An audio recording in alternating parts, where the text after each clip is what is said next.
A Shalom Akim Shalom. First and foremost, as always, I would like to give all praise, all honor, and all glory to Yahweh, Bahasham, Yahweh Shai, Bahasham, Rachak Wadash. Double honors to the apostles and the elders of Great Millstone that taught us this truth and that's still teaching this truth, and much peace, love, and salutation to the elect of Yahweh, Bahasham, Yahweh Shai, that's pushing this word with all truth and sincerity, beginning with the 144,000. That trickles all the way down to the 1/3 who Yahweh Basham Yahweh Shai will deliver in these last days. To you all, I say Shalom. I'm the brother Tazamah from the Great Millstone Dallas camp, coming back today with another quick lesson.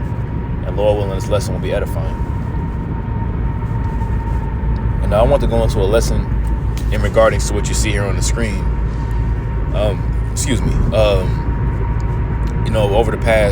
Over the weekend, you had a ring of fire eclipse, as you see here on the bottom of the title, that took place this Saturday, and it crossed across America.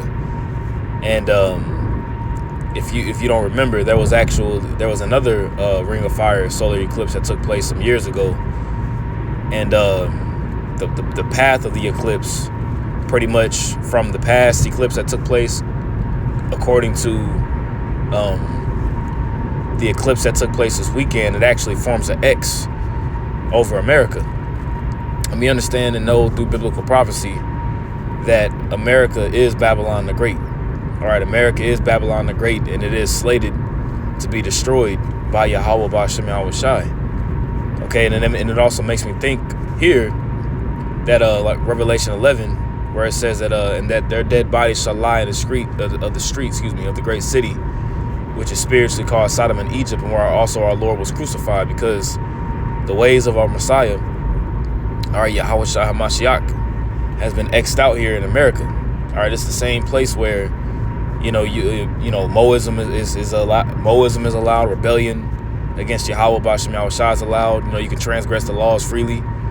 Okay, and if you do stand up to righteousness, you're looked at as an enemy, as it says in Isaiah the 59th chapter. The truth faileth, and those that depart from evil make themselves a prey. So we understand and know that with what's being done and what's happening, that Yahweh B'Shem Yahweh Shai is getting ready to annihilate this place, man. Okay, and as you see here on the title, once more it says, is it just a coincidence that we witnessed a ring of fire eclipse just as the great Middle East war begins? And you better believe that's a sign from the Lord. Okay. Now, before we let me get this word coincidence. Now, you see that word coincidence there. Now, this word coincidence there, it says circa 1600, exact correspondence in substance or nature. All right, an exact correspondence in substance or nature. Okay, and the correspondence that we see here is the fact that this is prophecy unfolding, and the Lord has given a sign in the heavens to let us know. Okay, it says from French coincidence, from coïncider, I'm saying that correctly, from coïncider, from medieval Latin coincidere, literally to fall upon together, from assimilated form of Latin cum, meaning with or together, and then incidere, to fall upon. So a coincidence literally means to fall upon together. And what's falling together? What's falling together are the prophecies. Okay, the prophecies are what's falling upon together. Okay, now the end of all things. All right, now, this is Genesis 1:14. All right, it says in the powers, that word God here is Elohim, which are the angels, the powers. All right, so it says in God, or the powers, said, let there be lights in the firmament of the heaven to divide the day from the night. Okay, and the lights in the firmament of the heaven to divide the day from the night is the sun, which is the greater light, and then the moon, which is the lesser light. Right, it says, and let them be for signs and for seasons and for days and for years. That's the key. And let them be for signs and for seasons and for days and for years. So as you have the majority of people, with the glasses on, outside looking, oh, wow, ooh, look, taking selfies and things of that nature, and, posing posing behind the eclipse, little do these people know that this is a sign that the Lord is getting ready to jack some things up and make a great change. Okay. Now, when you get this word signs here in the Hebrew, all right, well, I'm gonna get it real quick here once it loads up. I'm not too sure as to why it's not loading here. Let's try it again.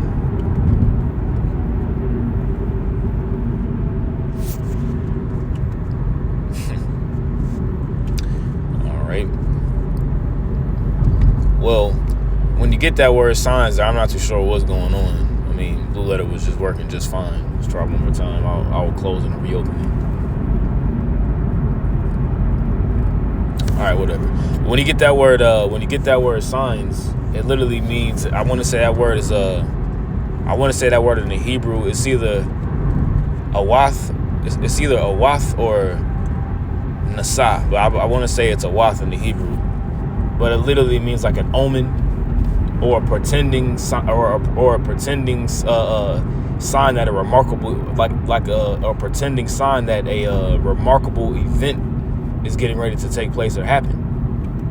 But I do know that one of the definitions, I'll try one more time. I do know that one of the definitions is a omen. Okay, I do know that for a fact. And when you get the definition of an omen, okay, an omen is it says casual event or occurrence supposed to portend good or evil. Let's read that again. Casual event, right? Or occurrence supposed to portend good or evil. 1580s. From Latin omen, a foreboding. An augury, according to Varro, from Old Latin osmen, a word of unknown origin. All right, to give, you see the verb down here, to give indication of the future. You see, to give indication of the future. So when we see these things, these are signs that Yahweh Bashem Al-Shai is placed in the heavens. All right, and he also places his judgments in the earth as well, too, by way of the earthquakes in the diverse places and the wars and the rumors of wars taking place on the earth. Because who's the one that controls all these different things? It's Yahweh Bashem Al-Shai. Okay, Yahweh Bashem Al-Shai is the one that controls the celestial bodies and causes events like that to happen. You know, you have a scientist that'll try to give some scientific explanation behind it. Okay, but in reality, the explanation is the fact that the Lord is the one that causes these remarkable events to happen. Okay, and it's a future sign of something to come. Now let's get to this article real quick here. It says, we sure have been, and this is from endoftheamericandream.com, as you see at the very, very top. It says, we sure have been experiencing a lot of coincidences lately, haven't we? It says on Friday, Israeli forces conducted their first localized raids inside Gaza. And if you ain't been sleeping under a rock lately, okay, there's pretty much been a war that's getting ready to break out over there in the Middle East between Israel and Hamas. And we understand and know the reasoning behind it if you're in the know. You know, if you understand biblical prophecy, all right, there's going to be a war in the valley of Jehoshaphat, okay, which means Jehoshaphat in the Hebrew is Yahweh Shaphat, which is the Lord's judgment. And he's gathering all these different nations in the Middle East area, Israel, Syria, Iraq, Iran, Saudi Arabia, okay, in that region of the earth, all right, for the last showdown, okay. It says on Friday, Israeli forces conducted their first localized raids inside Gaza. Then on Saturday, the path of a spectacular ring of fire solar eclipse marched across the continental United States. Is it just a coincidence that this eclipse has happened just as the Great Middle East War is commencing? You see that? You see that? Let's read that again. Is it just a coincidence that this eclipse is happening just as the Great Middle East War is commencing? And it's not a coincidence. You see, well, I'd rather say it is a coincidence when we got the definition. So it's a falling, it's things falling upon together. Things falling together. And what's falling together is prophecies. Okay? The scripture has been coming out a lot lately, and hey, we'll just keep bringing it out, you know? The scriptures is repetitious. Okay, this is Luke 21 and 24. It says, and they shall fall by the edge of the sword and shall be led away captive into all nations, going into the fact of how we fell. The Israelites, we fell underneath the Roman persecution. We got scattered during between 66 and 72 AD. Jerusalem fell. We were scattered, and we were put in captivity. You know, you can read that. You can read that history in the Josephus. All right. You can also read it from Babylon to Timbuktu. Okay. It says, "And Jerusalem shall be trodden down of the Gentiles, the actual heathen, until the times of the Gentiles be fulfilled." And that word "times" in the Greek is "kairos," which means the time allotted to the heathen before they're judged. You see, so the times of the Gentiles are being fulfilled, and these are signs that the Lord gives unto us to let us know that the times are being fulfilled. Remember, Yahweh B'Shem Yahushua, he deals in the dispensation of times. Okay? It's actually, I'm sorry, let me, I didn't finish up. Verse 25, it says, "And there shall be signs in the sun." So now let's see if it's working now. Looks like it's not. I don't know if Blue Letter is going through an update. Oh, there we go. So it says that there shall be signs in the sun, and that word "signs" is Samion. Okay, Samion.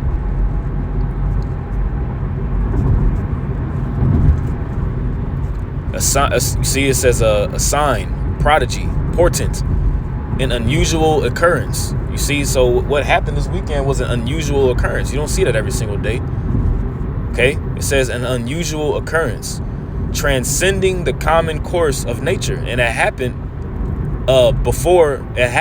technically before the Sabbath came in, that Saturday, because from Saturday night to Sunday night, all right, was a Sabbath. You know, it was a new moon.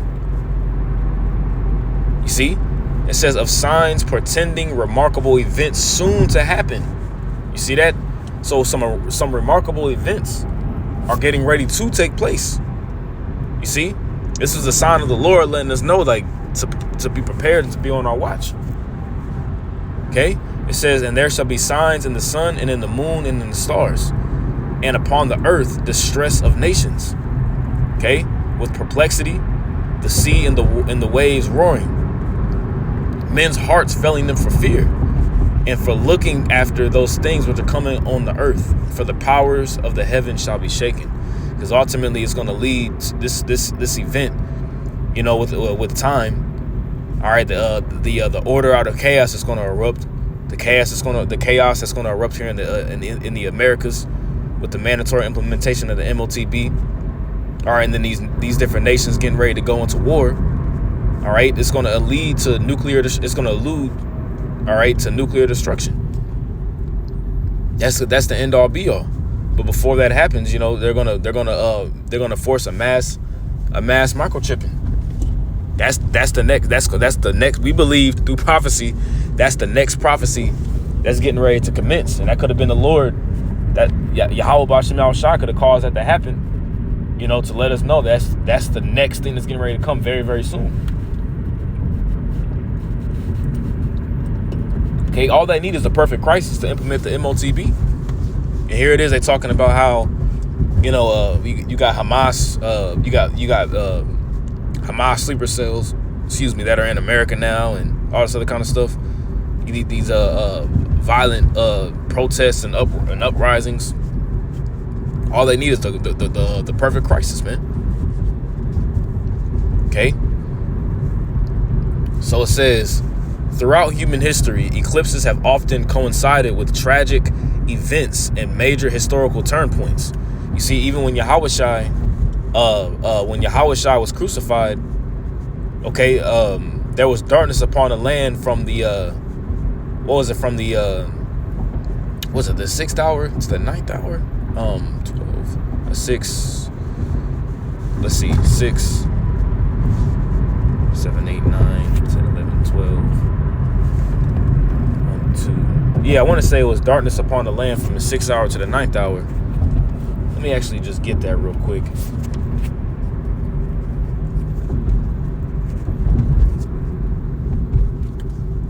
I know it was in Matthew, here it is. Yep, here it is.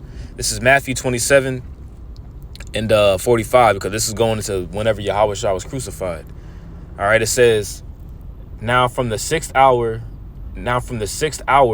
there was darkness over all the land until the ninth hour. Okay, and that's from the 6 hours from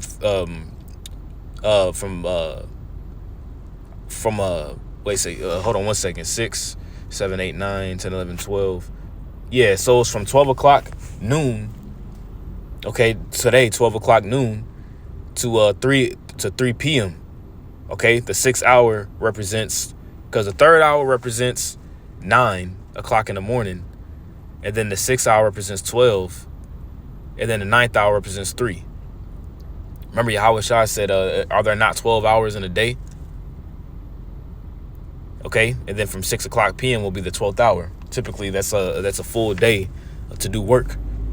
Okay, and what this event was a eclipse. Okay, this was what you would call a ring of fire eclipse or a solar eclipse, where it was a new moon. Okay. Now, from the 6th hour, there was darkness over all the land until the ninth hour. Okay, and remember, this was the Passover. Okay, and I want to say, well, with this particular event, this was actually it had to have been when the moon was full. So I stand corrected on that. I was just thinking about that because with the Passover, it was a full moon, so on the 14th day of the month. Okay, and with this being done, it was a sign that the Lord gave that, look, the prophecy was fulfilled. The Messiah, Yahweh Shai, he shed his blood for the nation of Israel, for the remission of their sins, our sins. You see, the temple and the veil rent in half. There was a great earthquake, and that was a portending event that happened at that time in history. This is one of the greatest events, if not the greatest event in world history here.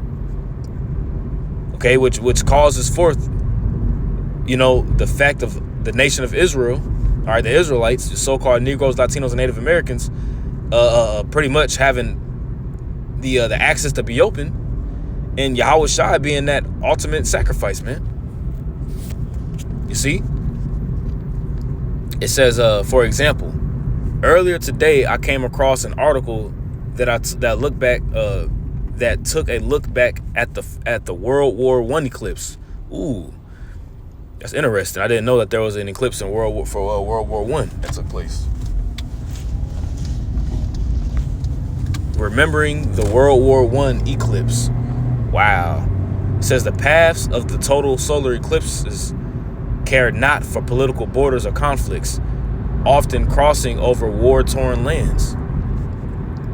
It says, such was the case a century ago this week on August 21st, 1914, when a total solar eclipse crossed over Eastern Europe shortly after the outbreak of World War I. You see? And you can read about World War I in the prophecies. And Revelation, the 9th chapter, goes into it. Okay? Remember, the Lord is he's the author of war. He's Yahweh of hosts. You see? As a matter of fact, let's actually get a precept real quick.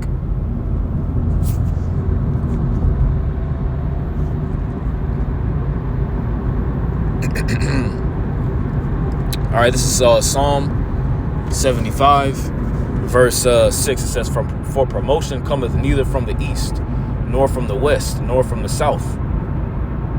But the Most High is the judge. He putteth down one and setteth up another. You see, so when a kingdom falls and when another kingdom rises, all right, that's Yahweh Bashem Yahweh Shai doing that. You see, when it's their time appointed to rule, they rule for their particular period of time, and then they fall. Okay, and each kingdom typically rules for roughly around 250 years, man.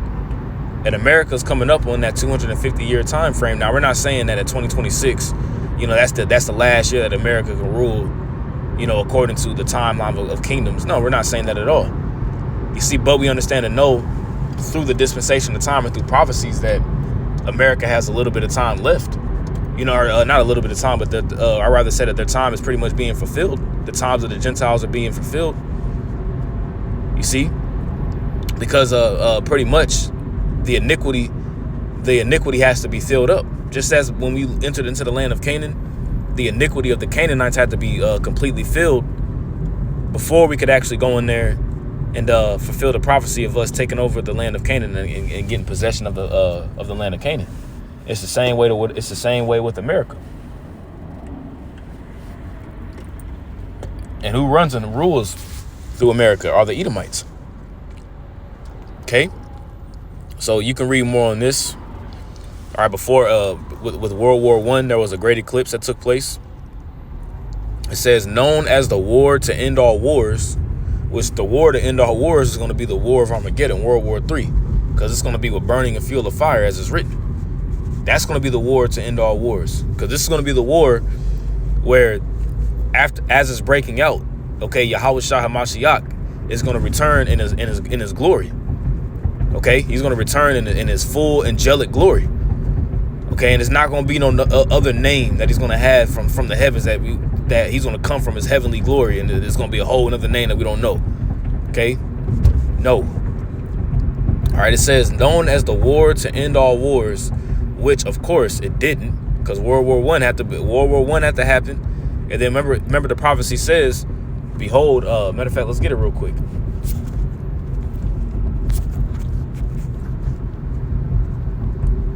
Revelation.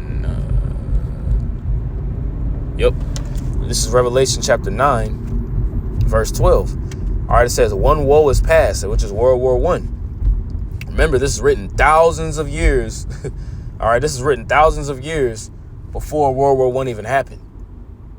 Okay, pretty much 2,000 years before World War I even happened. So it says, behold, it says one woe is past, which is World War I, and behold, so there come two woes more hereafter, which is what? World War II and World War III. Now, it doesn't go into detail in the scriptures in regarding to World War II, but it does go into a detail from World War I and World War III.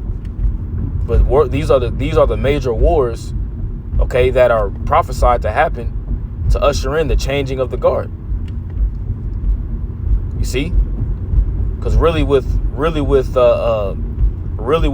War I happening and taking place, all right, that with the beginning of World War I happening and ending, all right, with those events that happened in the split up of the Ottoman Empire, you know, you had the Sykes-Picot Agreement. Pretty much Israel became an established state throughout that time. Okay, biblical prophecy had to unfold and happen. Okay, and America really became a powerhouse. Okay, then of course with World War II coming into World War III. Okay, it says it says World War I. It says it didn't. Let me read it again. Known as the war to end all wars, which of course it didn't. World War I would introduce humanity to the horrors of modern warfare, and you can read that detail in Revelation, the 9th chapter, including the introduction of armored tanks, aerial bombing, and poison gas. And like I said, you can read that history in Revelation, the 9th chapter. It goes into it. Okay, and it goes into what the Apostle John the Revelator seen and how he described it in his time.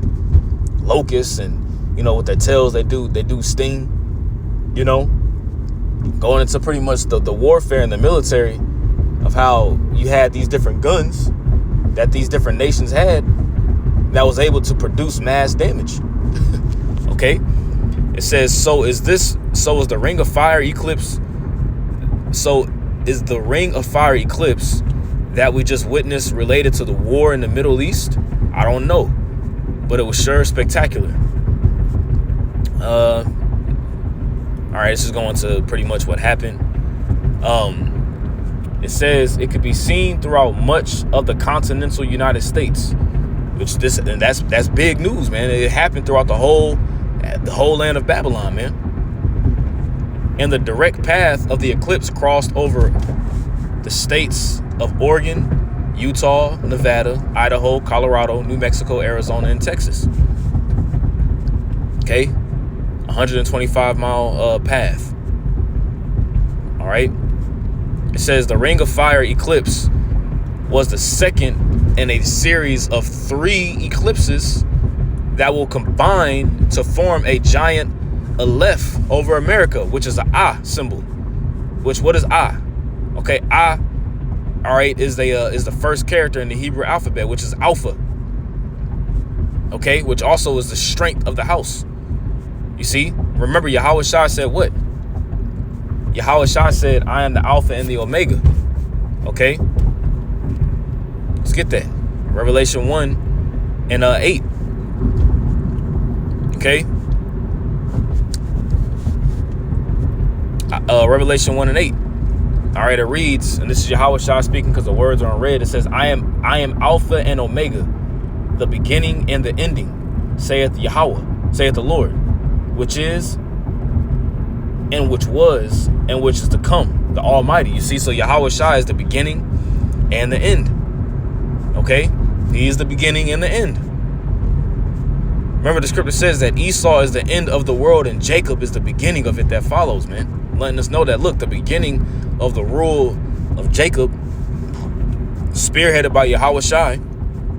And underneath Yahweh Shai, you're going to have King David and the rest of the 144,000. You know, King David, the 12, which King David is Peter. You know, the rest of the 12 disciples in the 144,000 to follow. All right, it's going to be the beginning of the nation of Israel being set up. That's what's coming. And call hello Yahweh B'Shem Yahweh Shai, man. We understand and know these things, man, through the Spirit. That's what the giant, that's what that path of the eclipse is gonna form, an eye symbol. And I did a lesson on that some months ago. Okay, it says the Aleph, like I said, the eye, they're saying in the Greek, the eye will finally be completed by the great American eclipse on April 8th, 2024, which is next year. Okay, it says, and I will have much more to say about this in my upcoming book. And these scientists, and you know, these Esau and these scientists, they know that they pretty much know that the path of these celestial bodies, you see, they can predict these things to come before they even happen, you know. And that goes into the fact of how Esau pretty much is wiser than Daniel. You know, with the technology that they have, they can see these things before they even happen. You see? But the Lord is the one that gave them the technology to be able to see these things before they happen. But even with them seeing these things and these signs that come, you know, with them being the so-called monthly prognosticators and, you know, sorcerers and things of that nature, they're not going to be able to hide themselves from this judgment that's getting ready to commence on the planet Earth, beginning here with America, which is Babylon the Great. All right. Continuing on. It says, hold on one second. It says in this article, all right, I want to focus on the events that are currently transpiring in the Middle East. Okay, which the Middle East, the Valley of Jehoshaphat, Yahweh Shaphat, is the hotbed. Okay, this is the hotbed of the land that Yahweh B'Shem Yahweh Shai is going to cause everything to really pop off at. Okay.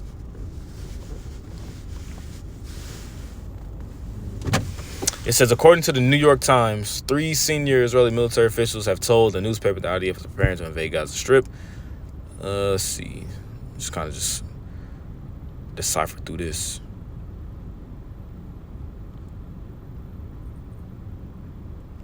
Yeah, and this is pretty much going into the wars that are taking place over there in the Middle East. You know, but that's mainly it. You know, I just wanted to go into this this article and into this history.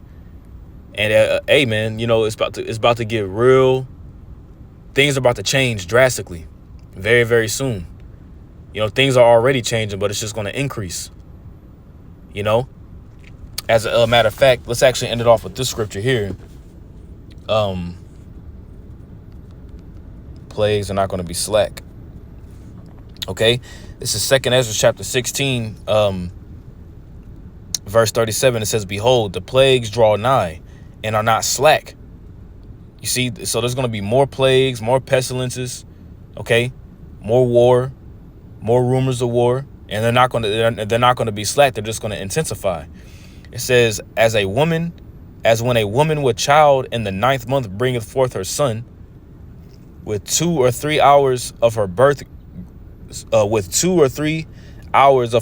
great pains compass her womb. Those contractions, which pains, when the child cometh forth, they slack not a moment. You see, they got to go through those contractions and that great pain. Even so shall not the plagues be slack to come upon the earth. And the world shall mourn. The world shall mourn, and sorrow shall come upon it on every side. On every side. You see, it's just going to continually just get worse and worse and worse. But that's what Yahweh Bashem Yahushua wants. Because with it getting worse and worse and worse, this has to happen so that the nation of Israel can be set up and established on the planet Earth. But this kingdom has to fall. And it ain't going to be pretty. It ain't going to be a pretty sight when this kingdom falls, man. Okay, so we just got to stay prayed up to Yahweh Bashem Yahushua. Make sure that we're doing the right things in the eyes of the Lord. All right, and, Lord willing, this is an edifying lesson. So with that, I want to give all praise, honor, and glory to Yahweh Bashem Yahushua, Bashem HaKadosh. Double honors to the apostles and elders of the great millstone that taught us this truth and that's still teaching this truth. And much peace, love, and salutation to the elect, beginning with the 144,000, all the way to the large multitude. With that, I'll say shalom.